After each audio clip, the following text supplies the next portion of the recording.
Otro de los síntomas que acompañan a patologías o alteraciones cardiovasculares es el dolor, y en este caso el dolor cardiológico siempre es producido por isquemia en el músculo miocárdico, que puede denominarse como angina de pecho o angor pectoris, y este dolor de origen isquémico obedece a la disminución de oxígeno al corazón que se relaciona al requerimiento metabólico del mismo. Si bien es consecuencia de la disminución del flujo coronario por debajo del mínimo que se requiere, también puede deberse a un aumento excesivo de lo requerido o a una disminución de la cantidad de oxígeno que se transporta. Por lo tanto, es necesario un equilibrio entre el aporte y el gasto de oxígeno propiamente dicho. En situaciones patológicas, se puede producir en muchos casos una obstrucción al flujo de sangre oxigenada cuando hay presencia de ateromas o en muchos casos cuando hay presencia de un trombo que lleva a un desencadenamiento isquémico. Esta obstrucción produce una isquemia que puede estar, este ateroma o esta formación obstructiva puede estar en las arterias coronarias, por lo tanto producen isquemia miocárdica. De acuerdo al grado de disminución del flujo de sangre y lo que requiere justamente el miocardio en relación al tiempo, el daño por la isquemia puede ser en muchos casos mayor y en algunos casos esta isquemia es irreversible, por lo tanto provoca una necrosis en el miocardio que cuando hablamos de necrosis decimos que es sinónimo de infarto. Ahora bien, las características de este dolor, que son importantes ser valoradas por los enfermeros, hablamos de la localización. ¿Dónde se localiza este dolor? ¿Es dolor precordial, external, retroesternal? ¿Cuál es la intensidad de este dolor? Y cuando medimos intensidad, medimos de una escala del 1 al 10, donde el paciente nos manifiesta en qué grado es o cuánto es el dolor que siente. La propagación tiene relación hacia dónde se irradia. En muchos casos, cuando la localización es precordial, lo primero que nosotros vamos a valorar y vamos a consultar, interrogar al paciente, es hacia dónde se irradia. Se propaga por el cuello, se irradia el brazo. ¿Qué tipo de dolor? ¿Qué características tiene el tipo? A ver, ¿es un dolor quemante, punzante, opresivo? La iniciación. ¿Cuándo inicia? ¿Cuando hago un esfuerzo importante? ¿La iniciación es después de un episodio emocional? O realmente puede aparecer también mientras el paciente está en reposo, de noche, cuando duerme, y ahí también puede iniciar el dolor. ¿Y cuánto dura este dolor? También es importante el tiempo de duración del dolor. ¿Cuáles son los factores que lo desencadenan? Ya sea alguna situación de estrés específica, algún esfuerzo como dijimos. ¿Y cuál es el factor que hace que desaparezca el dolor? Si automáticamente el paciente está en reposo o está caminando y el dolor aparece, y automáticamente se detiene y cesa la caminata y el dolor desaparece, o el paciente se acuesta y el dolor desaparece, o el paciente hace una actividad física y el dolor desaparece. Esa es la importancia que debemos reconocer justamente en las características del dolor isquémico. Dijimos entonces que si la isquemia persiste y es de larga duración, obviamente el paciente termina con la necrosis del músculo cardíaco y dijimos que es sinónimo de infarto de miocardio. En este caso, como definición, corresponde a la necrosis del tejido cardíaco por isquemia y suministro deficiente de oxígeno. Se produce por obstrucción de las arterias coronarias y en muchos casos por la formación de ateroma. El infarto agudo de miocardio se caracteriza por dolor intenso, que dura más de 30 minutos. Este viene asociado a una gran angustia, sensación de muerte y requiere una buena valoración acompañada de exámenes complementarios. Requiere obviamente internación y es una patología de trabajo de emergencia que se debe trabajar obviamente en equipo para poder llegar al diagnóstico y solucionar el problema del paciente, que en este caso, si no se trata como una emergencia, el paciente puede obviamente morir por este infarto. En este esquema podemos observar a la izquierda es una arteria cortada transversalmente, que justamente es una de las arterias coronarias, en este caso la coronaria derecha, donde se ve la acumulación de la placa ateromatosa que bloquea el flujo de sangre y obviamente transporte de oxígeno al corazón.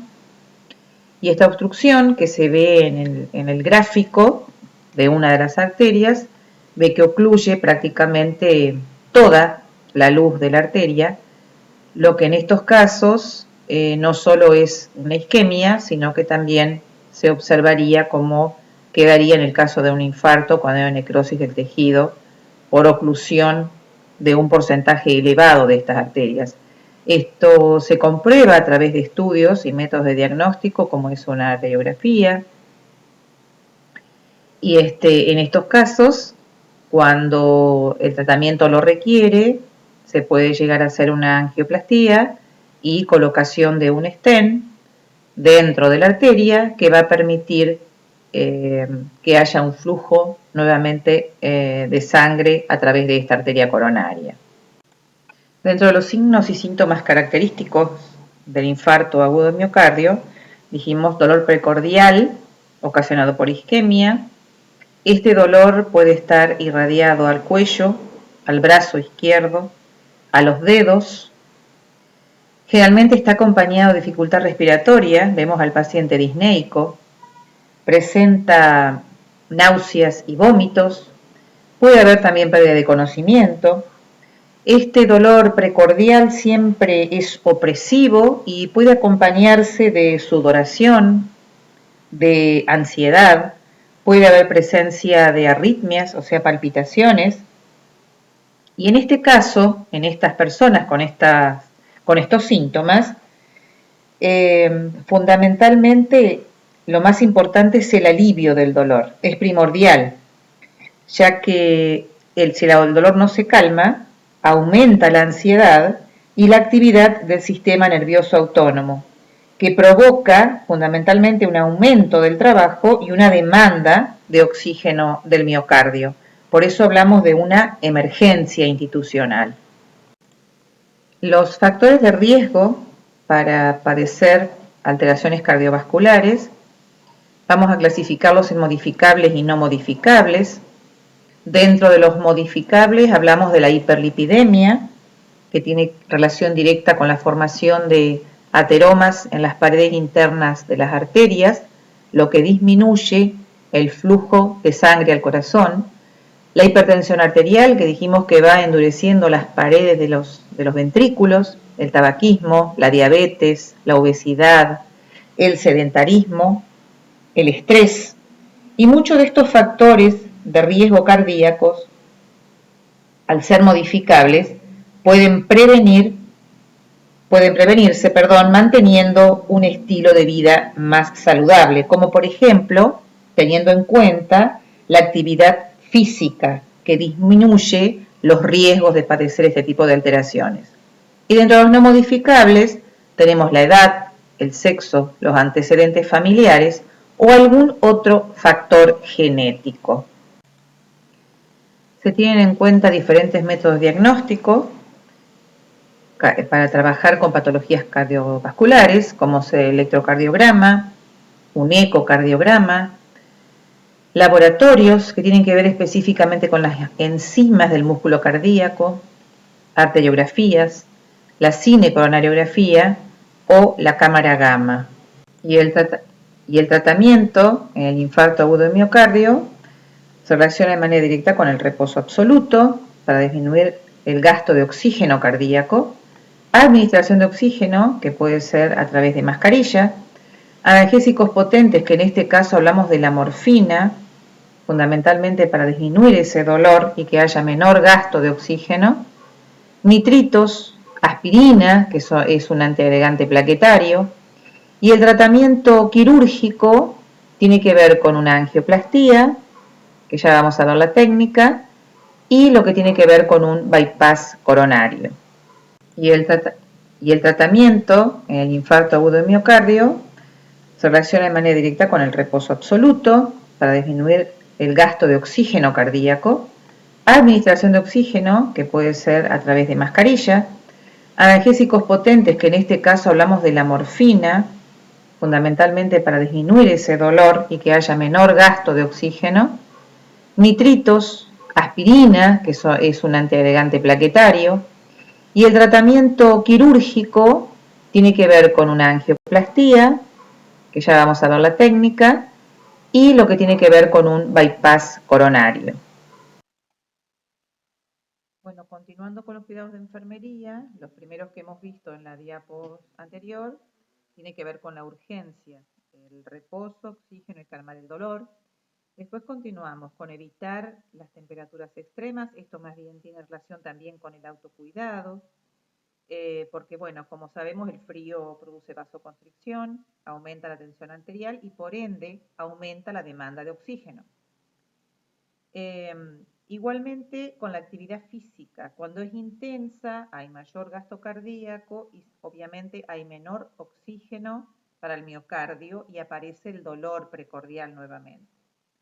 Bueno, respecto del control de estrés y las emociones, también decimos que se liberan catecolaminas, que también aumentan la TA, aumenta el pulso y también se necesita un mayor gasto cardíaco. Cuando se educa para el autocuidado, tenemos en cuenta la suspensión del tabaco, o sea, no es conveniente de que el paciente fume, alternar actividad física con el reposo para ver si realmente tolera la actividad física, porque cuando aumenta la actividad, aumenta la necesidad de oxígeno, menos sangre oxigenada al miocardio y comienza con el dolor nuevamente. Lo que tiene que ver también es importante para el paciente es brindar conocimientos sobre la patología, que tiene que prevenir las actividades que le provocan el dolor de la angina, el dolor anginoso, debe alternar la actividad física con el reposo. Otra cosa importante es no consumir medicamentos si no están indicados y fundamentalmente tener en cuenta que los medicamentos genéricos en muchos casos no hacen el efecto deseado del medicamento que le indica su médico. La dieta debe ser siempre baja en sodio, baja en grasas, rica en fibras. Y aquí también vamos a tener en cuenta que los controles médicos periódicos deben hacerse según como se lo solicite su médico de cabecera y debe reconocer los síntomas que él ha tenido previamente como para acudir a una consulta en el caso de una emergencia, justamente para prevenir nuevamente estos episodios. Con respecto también a la alimentación, hay que tener en cuenta que la abundante ingesta aumenta el flujo sanguíneo para llevar a cabo la digestión. Entonces esto limita también la disponibilidad de sangre al miocardio. Y esta reducción de sangre oxigenada al miocardio siempre le va a provocar dolor precordial o dolor anginoso. Lo que observamos en este gráfico es una angioplastía. Si observamos al músculo cardíaco vemos que tiene una obstrucción a nivel de la coronaria izquierda y esto se introduce un catéter, esto es un corte transversal de la arteria, se introduce el catéter que tiene un balón con un stent alrededor. Cuando el balón se insufla, el stent se dilata y lo que hace es aplanar este tejido ateromatoso que se ha formado en esta arteria, y una vez que está el stent abierto, digamos, se desinsufla el balón, se retira el catéter y queda colocado el stent dentro de la arteria y permite, obviamente, el flujo que uno busca o que uno desea para que haya irrigación nuevamente en el miocardio. Esto es entonces una angioplastía. En este otro gráfico podemos observar lo que es un bypass coronario.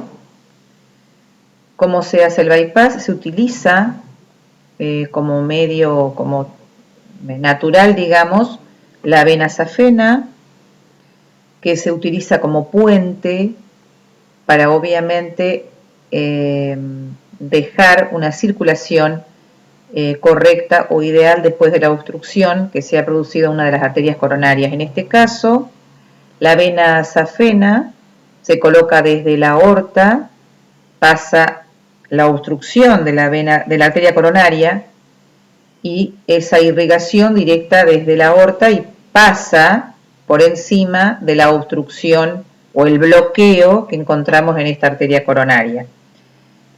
Cuando hablamos de venas safenas en este caso, es importante tener en cuenta que las válvulas de las venas tienen una dirección inversa a lo que es una arteria, por lo tanto se coloca este injerto de la vena de manera invertida para lograr que las válvulas funcionen como una válvula de una arteria. Entonces, fundamentalmente, a los enfermeros hay que recordarles que utilizar las venas de las piernas para hacer punciones, por ejemplo, endovenosas, no es lo ideal, sino que hay que reservarlas y preservarlas para si el día en algún momento se necesita para hacer un bypass, en este caso coronario, utilizar la vena safena. Y otra de los bypass que se utiliza también es la arteria mamaria, que es en muchos casos es la más electiva para estos casos de bypass, pero cuando no se puede colocar arteria mamaria se utiliza la vena safena. Y con esto obviamente se restituye el flujo de sangre normal al miocardio.